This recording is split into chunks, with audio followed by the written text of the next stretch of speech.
Ayan, finally, I've been to Las Casas with my family. So nice here. Go anywhere you want. Meron! Gusto mo rin magsalamin? Mukha ng anak ko. Ha? Masisira. Are you Tagalog or English? Ayan na ang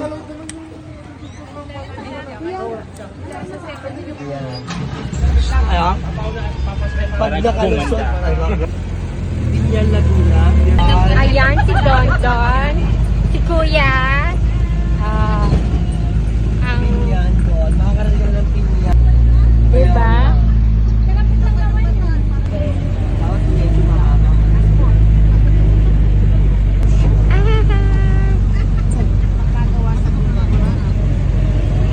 Go, tingnan mo yung kalabaw o ang pari ng puno. Ang ganda ng beach.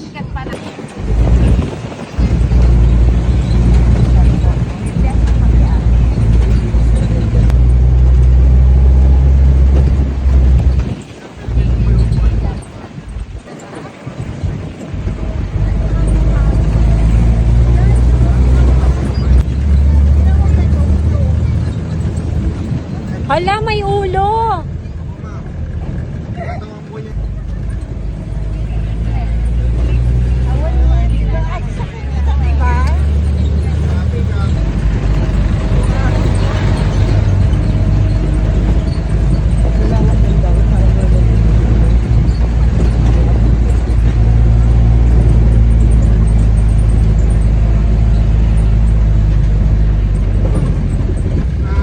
Nasa Binyan ko. Thank you. Oh, ang pamilya Saragosa going down. Our tour will start from here to around 400 hectares.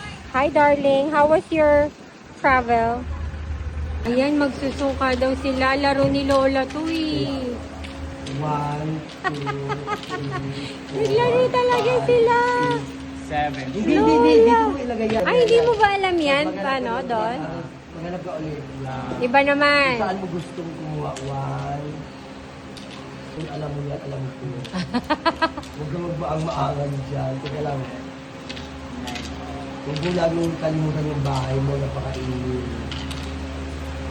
Ayan, napaso na si Don Don dito. Hintay mo siya Hindi pa umabot eh. Aba, continue si Kuya. Na-stop na si... Malapit na maubos yung bakit. Ay, hindi mo ito na ano? Eh kasi dagan-dagan ang alam mo, takbo ka lang ng takbo. Ano Oh, mali ko naman. paso na si Lola. Kuya. Ikaw na. It's your turn. Ang ano, ang bato, ang... Ayan na. Oh, Yes, very good. Ganyan. Kainin mo yan. Tuloy yan, yan. Hanggang sa magkaroon ka ng mga baka-bakante niyan, hanggang sa patalo ka ng patalo. Si Lola, natatalo tayo eh, No. no?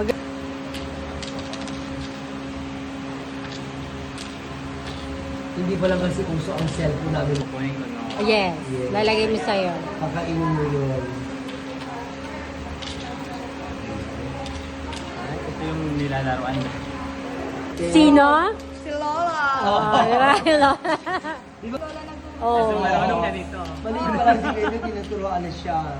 Marunong Pati si gawa ni Gilbert. Gawa ni Lola. Tapos ano yung bala niya? Pag hindi mo Ken? siya kalaro, Magiging, wala ka Ikaw na? na. Ay, makakaikot eh. Yun ang unang ano. Ay, una kang Anong tatakbo. punishment? Hindi, Ay, una ikaw kang ang tatakbo. unang. Oo, hindi na sabay. Hindi na Tapos sabay. kanina sabay tayo. Yes. Oo. Ay, ang galing. Ang bilis mo.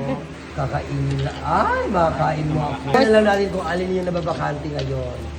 Kung sino may bakante. So, po. Lahat na. Yes, hanggang sa... Pwedeng bumawi ka. Makakabawi ka pa Pagkakain niya. mo Matagal lahat. tatapos. Oo. Ayan na. And the winner is... Thank you so much. Kaso nakakatamad, no? Ba dito naman may naglalaro naman ng pang brainy, ang pingi. Iatay. Heritage walking tour. Mag-start na rin po tayo dito sa loob ng bahay. So let's go. Lakbay ngayong umaga. So isang magandang umaga po sa inyong lahat. Pilipinas de ako, Sir. So ang pangalan ko po ay Kenneth. Ako po ang sasama sa inyo ngayon na libutin yung ilan po sa mga makasaysayang bahay na naitayo po at nailipat dito po sa resort. So yun ang ibig sabihin po sa Tagalog, ang mga bahay sa Pilipinas ni Acosar. So yung Acosar, ito po yung mismong apelido ng pamilya ng may-ari ng resort na ito at nagsimula po silang mangolekta ng mga lumang bahay in the year 2000. Binuksan naman po nila ito sa publiko in the year 2010. So kung mapapansin nyo po, inabot ng 10 taon na pagsasagawa ang resort na ito dahil ang lahat po ng mga bahay na nakikita nyo po dito ngayon ay masusi po munang pinag-aralan bago inilipat. Ay, dari ko.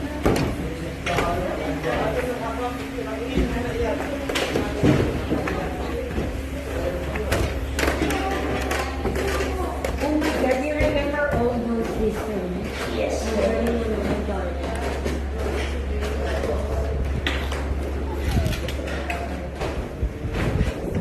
Okay, so paalala po sa lahat na mag-iingat, especially sa mga nakamedyas dahil medyo madulas po ang hagdanan at sahig. So dahan-dahan lang po sa paglalakad. Ano po? Naman po, kada alas 12 lang po ng madaling araw, ay gumagalaw po yan. Alright. So by the way, dito po sa resort, pinapakita namin talaga yung mga larawan po nila, no? Bakit po? Para just in case makasalubong niyo po sila dyan sa labas, at least kilala niyo po sila, no? Opo, yes. Actually, lahat po sila, no? Kahit saan po kayo pumunta, parang po kayong sinusundan ng tingin, ano po? Parang buhay po yung kanilang mga mata. Actually, buhay po talaga yan. Mamayang gabi po, ayan, lalabas yan. And then, huwag po kayong matakot, ano po? Ang mga ganito namin dito sa resort, depende po yan sa package na kinuha. Oh my God, you remember all those history? Yes Ang po. galing mo naman, darling. Sa lahat na mag-iingat, especially sa mga nakamedyas, dahil medyo madulas po ang hagdanan sa liit ng bahay. Alright.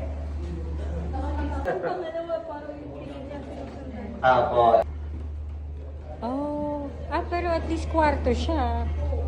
Papansin niyo po na sa loob ng bahay po na to, may mga kagamitan. Again, yung bulada po, mapapansin niyo, hindi na po siya dire-diretso, no? May pupunta po yan. Kasi nga po, renovated. Tayo mag-picture-picture dito, bago po tayo pumunta sa ating susunod na bahay.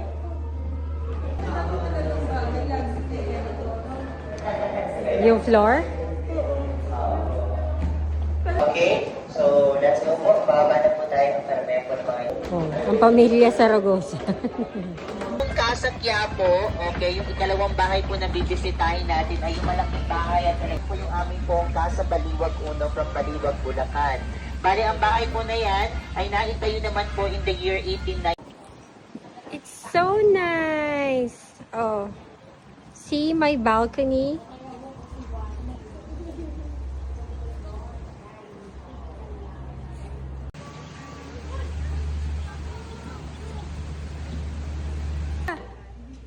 Ang ganda naman.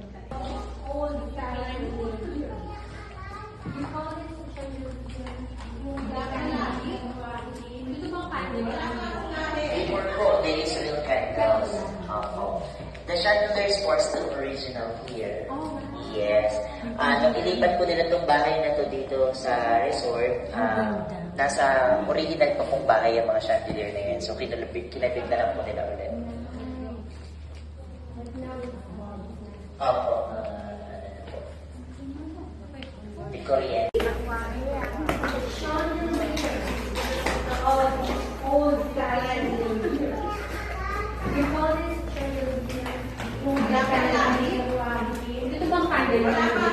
Before po, the Israel candles. Opo. The chandeliers were still original here. Oh, wow. Yes. Yung kandila lang hindi. Itong bahay na to dito sa resort, nasa original pa pong bahay ang mga chandelier na yun. So, kinabit na lang po nila ulit. Opo. Victoriente na siya. Tapos, oh, parang France. Ganyan sa France. Oo nga, ganun nga. So, nakaka-amaze po sa bahay na to. Original pa po to dito, no? Si Marimar, Kasi oh. may original parts po ng bahay na to niyan, nasa 1 to 5% lang. Ito po, nasa 4. Ito po yung bahay po na yan in the year 1900s at yan po yung typical na struktura ng mga bahay na makikita niyo po noon na nakatayo sa Tondo, Manila. Meron pong nakakabit dito na bubong sa ibabaw. Tinatawag po nila ito na canopy sa Ingles o media arbor sa Spanish. Ito po ay nagsisilbing protection ng bahay laban po sa matinding sikat ng araw at malalakas na ulan. So sa ngayon nga po, rental house din po namin yan with 3 bedrooms that can occupied by 6 persons. Ay, ang paborito ko, taho. Yung craving satisfied. Pak! Kuya, magkano yan? Namiss ko yan. Magkano? 50? 50? Konti lang yan. Kuya, wag na marami. Oo. Salamat po. Ano bang tawag dito? Belen? Belen po. Ah, the green. Ganda na nga ng view eh. Oh. Opo. Ang bongga.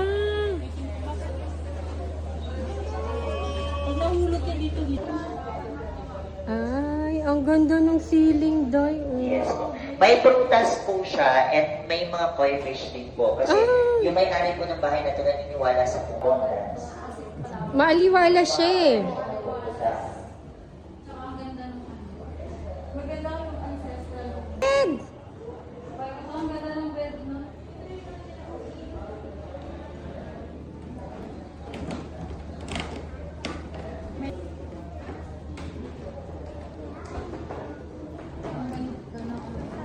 Ayan yung koi fish, oh. Replica po ito ng first luxury hotel na naitayo po sa Binondo, Manila and located po ito noon beside.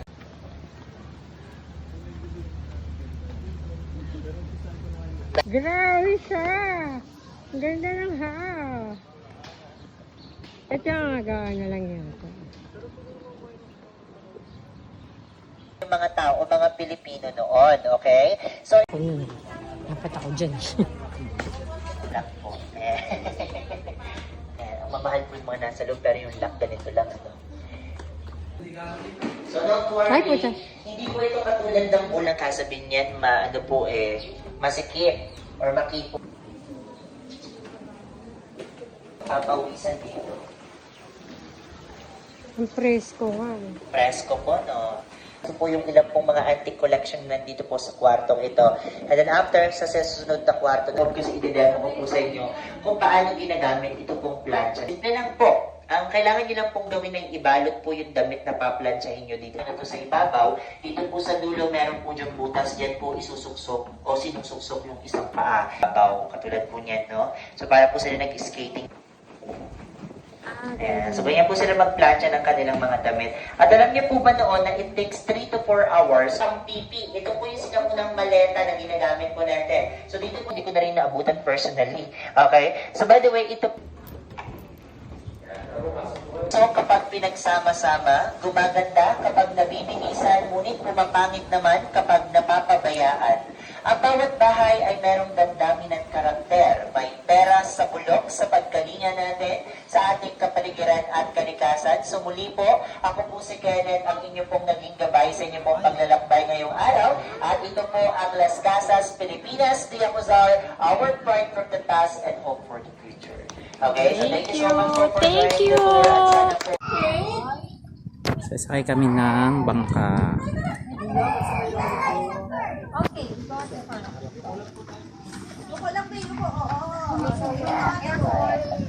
Go at the first, darling.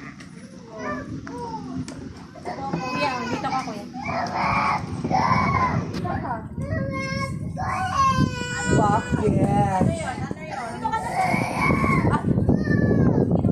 Santa Rosa. Yay!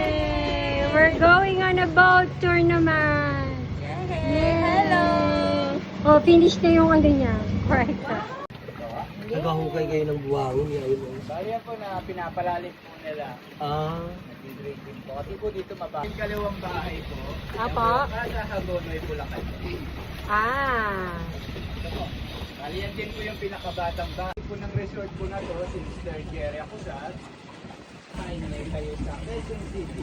Oh. Malapit po yun sa Balete Direct. Nung minsan ang pinagshootingan sa pelikulang Balete. Bali yan po yung pinakamataas na person.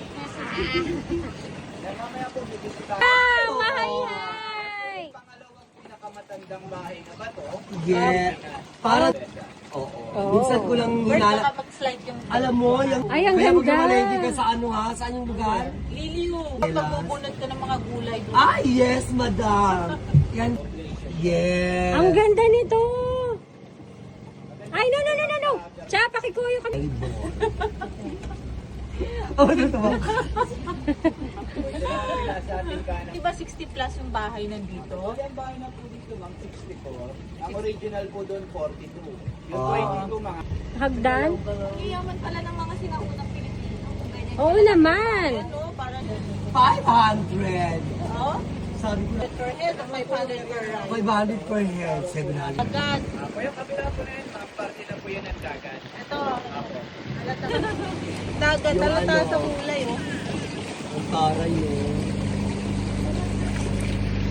Pero yung mga isda din dito. Maganda ang bangus sa alam. Oo. Yung kulay po na yun, ma'am, dito po sa resort, ang tawag po namin dyan, Dagitingan Creek. Kagitingan Bakit Bridge. naging kagatingan? Ano po, ma'am, yun po katulad ng kay Andres Bonifacio, may lapo-lapo, Ah, yung anong yan, yung mga... Kuya Smile, kakaway ka din. Ano pangalan mo, kuya? Ano daw? Marvin. Marvin? Ako, Marvin po. Ay, ang ganda nito. Oh. Super nice.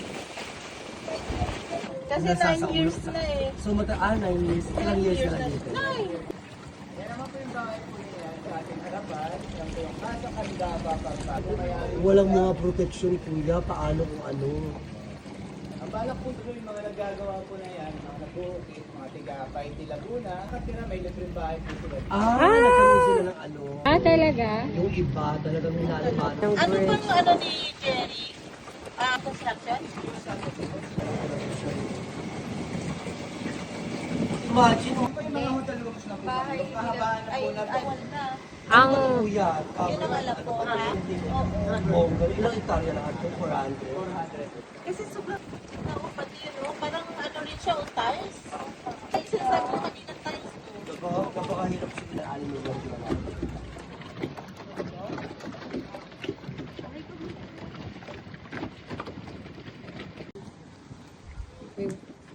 we came from the boat. Okay na yung pasyalan, huwag ka nang humiling ng ganito pa. Kahit na doon, kaya. Talon Blight. What a beauty! Island lang siya. Hindi, Pilipinas na, nung unang panahon. Ay, pero... Oh, bago.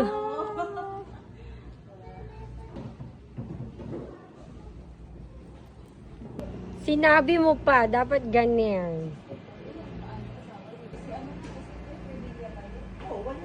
Ano, pilig nyo, pool nyo? Diba? Nag-foots pa kayo dyan. May mga pasyente kasi tayo. Ay, tita mo, happy ako na. Happy ka na? Uwi na kami. We're going home. Ayan na, uuwi na. Suko na. Hindi na kayo lakad. Uwi na kami. Ang ganda mo talaga yun. Babaan na. Uwian na. Uwi na kami. Dito kami kay Ate Lynn. Andun sila. They're separate. Bye!